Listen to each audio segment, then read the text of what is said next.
Hi hello ನಮಸ್ತೆ, welcome back to my channel. ಇವತ್ತು ನಾನು ಫಿಶ್ ಮಸಾಲ ತವಾ ಫ್ರೈನ ಹೇಗೆ ಮಾಡೋದು ಅಂತ ಈ ವಿಡಿಯೋದಲ್ಲಿ ತೋರಿಸ್ತಾ ಇದ್ದೀನಿ. ನಿಮ್ಮೆಲ್ಲರಿಗೂ ಈ ವಿಡಿಯೋ ಇಷ್ಟ ಆಗುತ್ತೆ ಅಂದ್ಕೊಂಡಿದ್ದೀನಿ. ಇಷ್ಟ ಆದರೆ ಲೈಕ್ ಮಾಡಿ, ಶೇರ್ ಮಾಡಿ, ಹಾಗೆ ಸಬ್ಸ್ಕ್ರೈಬ್ ಮಾಡ್ಕೊಳ್ಳೋದನ್ನ ಮರಿಬೇಡಿ. ಹಾಗೆ ಪಕ್ಕದಲ್ಲಿರೋ ಬೆಲ್ಲೈಕನ್ನ ಸಹ ಕ್ಲಿಕ್ ಮಾಡಿ ಹಾಲಂತ ಕೊಡಿ. ನಾನು ಊರ ಕಡೆ ಕಾಟ್ಲಾ ಫಿಶ್ ಅಂತ ಸಿಕ್ಕಿತ್ತು, ಅದನ್ನು ತೊಗೊಂಡಿದ್ದೀನಿ. ಅಂದರೆ ದೊಡ್ಡ ಫಿಶ್ನ ತೊಗೊಂಡಿದ್ದೀನಿ. ಅದರಲ್ಲಿ ಒಂದು 4-5 ಪೀಸು ತವಾ ಫ್ರೈ ಮಾಡಿ ತೋರಿಸ್ತಾ ಇದ್ದೀನಿ.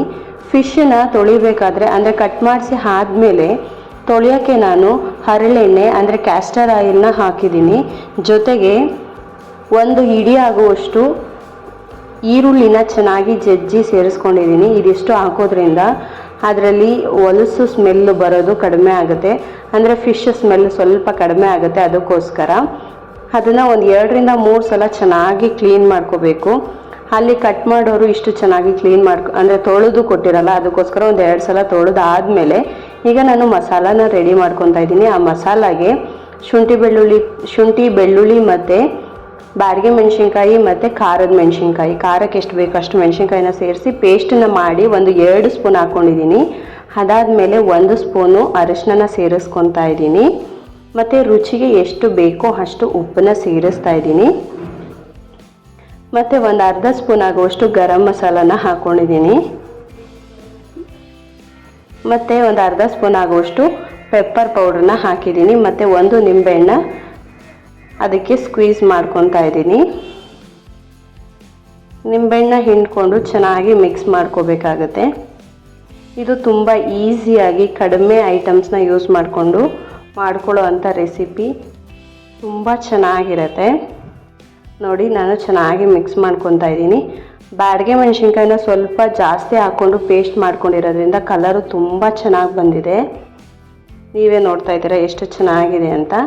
ನಾನು ಅಷ್ಟು ದೊಡ್ಡ ಫಿಶಲ್ಲಿ ಒಂದು 5-6 ಪೀಸ್ ಆಗುವಷ್ಟು ಮೀನನ್ನು ತಗೊಂಡು ನಾನು ಆ ಮಸಾಲೆ ಜೊತೆ ಚೆನ್ನಾಗಿ ಮಿಕ್ಸ್ ಮಾಡ್ತಾಯಿದ್ದೀನಿ. ಅದನ್ನೆಲ್ಲ ಚೆನ್ನಾಗಿ ಅದಕ್ಕೆ ಹಚ್ಚಬೇಕು. ಅದನ್ನು ಚೆನ್ನಾಗಿ ಮಿಕ್ಸ್ ಮಾಡಿ ಒಂದು ಅರ್ಧ ಗಂಟೆ ಅದನ್ನು ಅದ್ರ ಜೊತೆ ನೆನೆಯೋಕ್ಕೆ ಬಿಡಬೇಕು, ಮ್ಯಾರಿನೇಟ್ ಮಾಡಬೇಕು. ಫ್ರಿಡ್ಜ್ ಇದ್ದರೆ ಫ್ರಿಡ್ಜಲ್ಲಿ ಇಡ್ಬೋದು, ಅಥವಾ ಹಾಗೇನೂ ಸಹ ಮ್ಯಾರಿನೇಟ್ ಒಂದು ಅರ್ಧ ಗಂಟೆ ಇಟ್ಟರೆ ಸಾಕಾಗುತ್ತೆ. ಇಲ್ಲ ನಿಮ್ಮ ಹತ್ರ ಟೈಮ್ ಇದೆ ಅಂದರೆ ಒಂದು 3 ಅವರು ಮ್ಯಾರಿನೇಟ್ ಮಾಡಿದ್ರೆ ತುಂಬ ಚೆನ್ನಾಗಿರುತ್ತೆ. ಅದ್ರ ಜೊತೆಗೆ ಫಿಶ್ಶಿಗೆ ಉಪ್ಪು ಖಾರ ಎಲ್ಲ ಚೆನ್ನಾಗಿ ಹಿಡ್ಕೊಂಡಿರುತ್ತೆ. ನೋಡಿ ಎಷ್ಟು ಕಲರ್ಫುಲ್ಲಾಗಿ ಎಷ್ಟು ಚೆನ್ನಾಗಿ ಕಾಣಿಸ್ತಾ ಇದೆ. ನಾನು ಮ್ಯಾರಿನೇಟ್ ಮಾಡೋಕ್ಕೆ ಇಟ್ಟಿದ್ದೀನಿ. ಮ್ಯಾರಿನೇಟ್ ಆದಮೇಲೆ ಒಂದು ಸ್ಟವ್ ಮೇಲೆ ತವಾನ ಇಟ್ಕೋಬೇಕಾಗತ್ತೆ.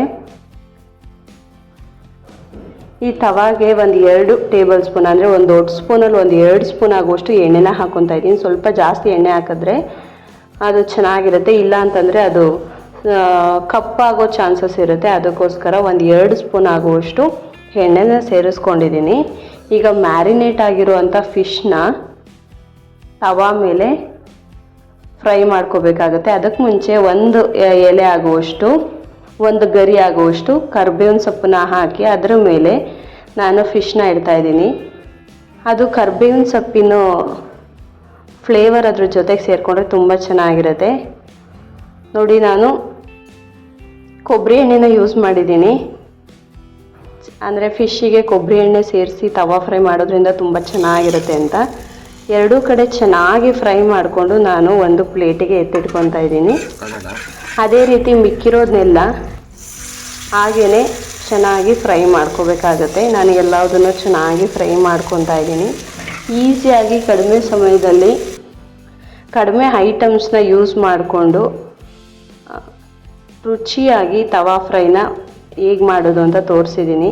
ನಿಮ್ಮೆಲ್ಲರಿಗೂ ಈ ವಿಡಿಯೋ ಇಷ್ಟ ಆಗುತ್ತೆ ಅಂದ್ಕೊಂಡಿದ್ದೀನಿ. ನಿಮಗೆ ಈ ವಿಡಿಯೋ ಯೂಸ್ಫುಲ್ ಅನಿಸಿದ್ರೆ ಒಂದು ಲೈಕು ಮತ್ತು ನಿಮ್ಮ ಫ್ಯಾಮಿಲಿ ಫ್ರೆಂಡ್ಸ್ ಜೊತೆ ಶೇರ್ ಮಾಡಿ. ಹಾಗೆ ಸಬ್ಸ್ಕ್ರೈಬ್ ಮಾಡ್ಕೊಳ್ಳೋದನ್ನ ಮರಿಬೇಡಿ. ಪಕ್ಕದಲ್ಲಿರೋ ಬೆಲ್ಲೈಕನ್ನ ಸಹ ಕ್ಲಿಕ್ ಮಾಡಿ ಹಾಲಂತ ಕೊಡಿ. ನೋಡಿ, ನಾನಿವಾಗ ಬಾಳೆ ಎಲೆ ಮೇಲೆ ಸರ್ವ್ ಮಾಡ್ತಾಯಿದ್ದೀನಿ. ನೋಡ್ತಾ ಇದ್ರೇ ತಿನ್ನಬೇಕು ಅನಿಸುತ್ತೆ, ಅಷ್ಟು ಚೆನ್ನಾಗಿದೆ.